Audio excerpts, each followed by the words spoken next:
Bien-aimés, chers auditeurs et auditrices de l'émission À Dieu seul soit la gloire, la grâce et la paix soient avec vous. Amen. Chers élus, en ce lundi 17 octobre 2022, nous allons vous parler de la puissance de la parole dans notre vie.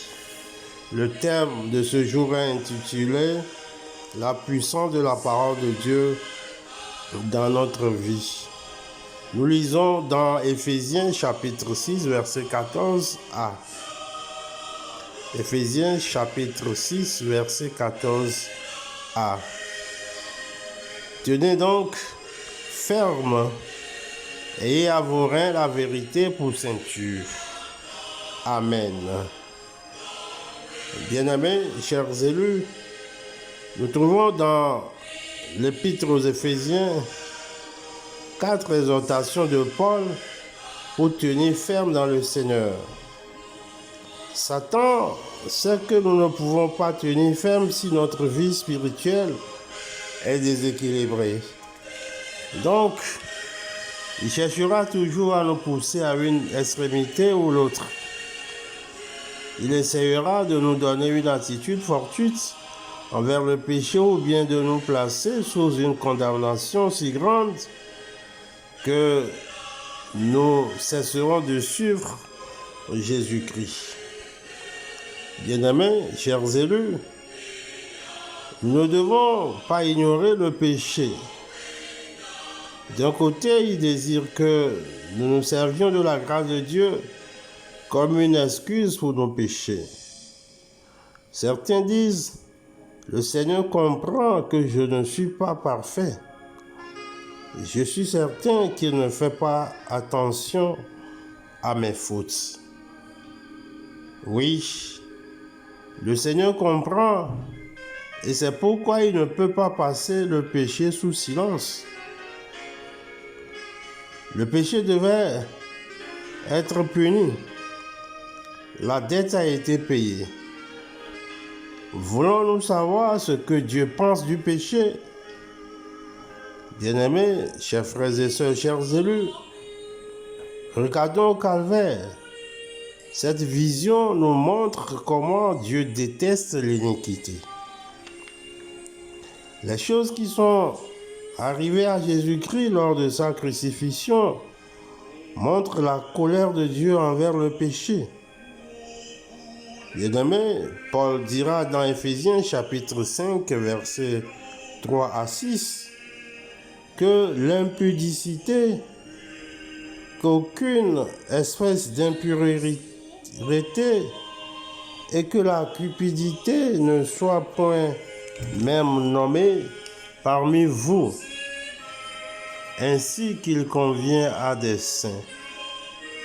Car, sachez-le bien, aucun impudique ou impur ou cupide, c'est-à-dire idolâtre, n'a d'héritage dans le royaume de Christ et de Dieu. Car c'est à cause de ces choses que la colère de Dieu vient sur les fils de la rébellion. Bien-aimés, chers élus, chers frères et sœurs dans la foi, Jésus a abordé toute la colère de Dieu contre le péché pour nous qui croyons en lui. À plus forte raison, donc maintenant que nous sommes justifiés par son sang, serons-nous sauvés par lui de la colère. Dans Romains chapitre 5, verset 9, nous lisons « Puisque nous sommes maintenant considérés comme justes, grâce à son sang, nous serons à bien plus forte raison sauvés parmi eux tous de la colère de Dieu. »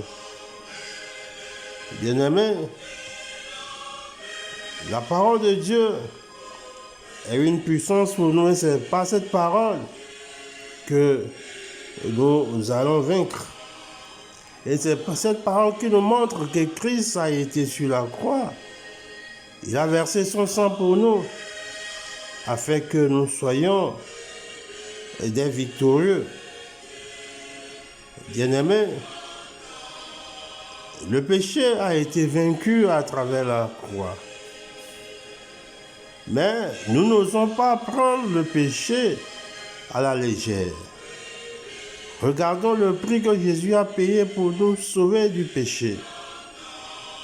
Voulons-nous amoindrir la valeur de sa mort en vivant des vies qui ne plaisent pas à Dieu?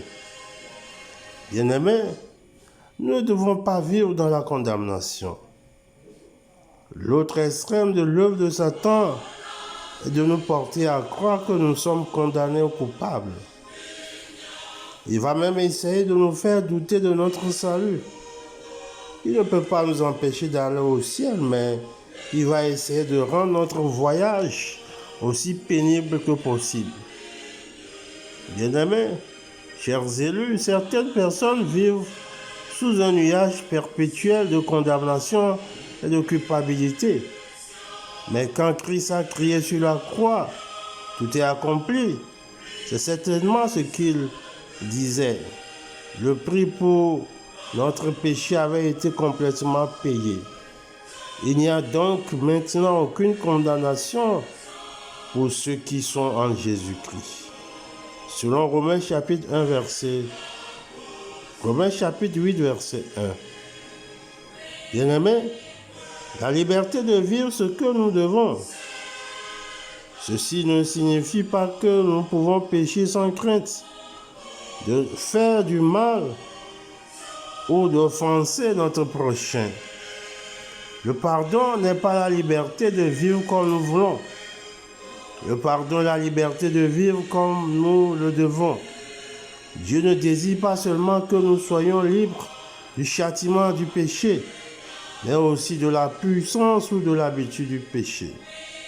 La punition du péché a été satisfaite par Jésus. Donc la puissance du péché peut être brisée si nous plaçons toute notre confiance en celui qui est notre libérateur.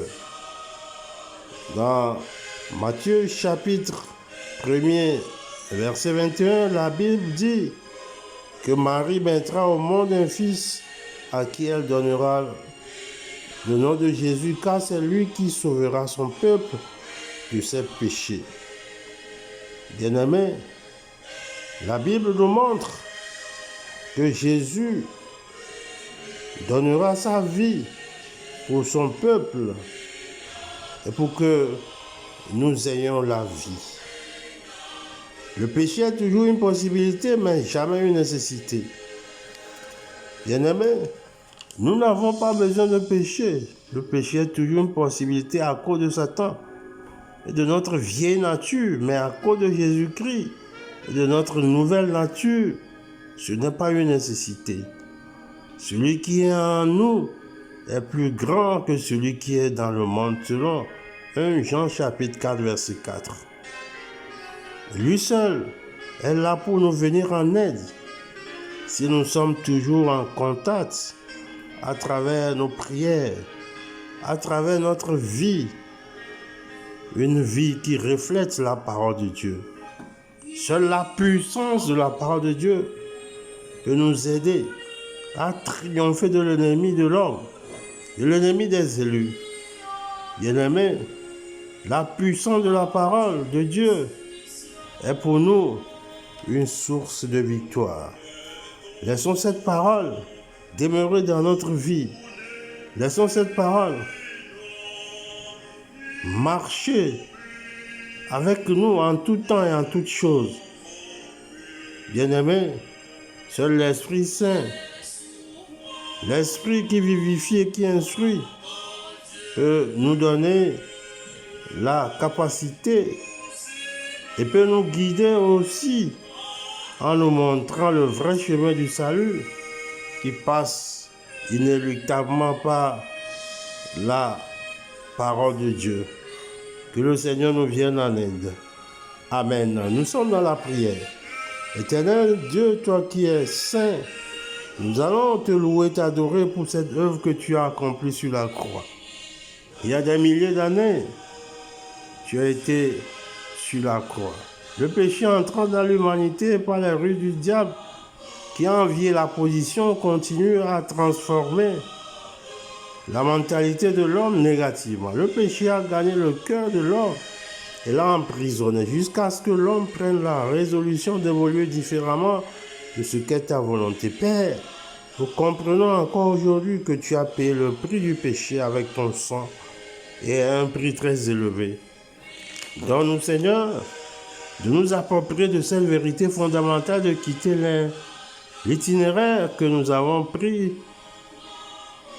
et de changer de voie pour savoir à chaque instant que nous avons un seul libérateur, que celui qui est en nous est plus grand que celui qui est dans le monde.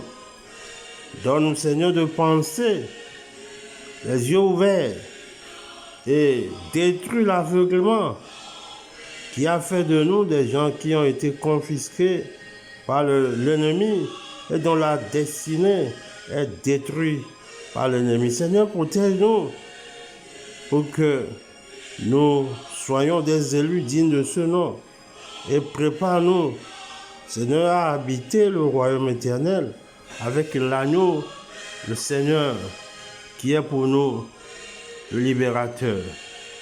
Seigneur, sois avec les élus pour toujours et au nom de Jésus-Christ. Amen. Bien-aimés, recevez la bénédiction de la part de Dieu. La paix du Seigneur soit avec vous. Amen. Bien-aimés, chers élus, excellent début de semaine à toutes et à tous dans la joie du Seigneur.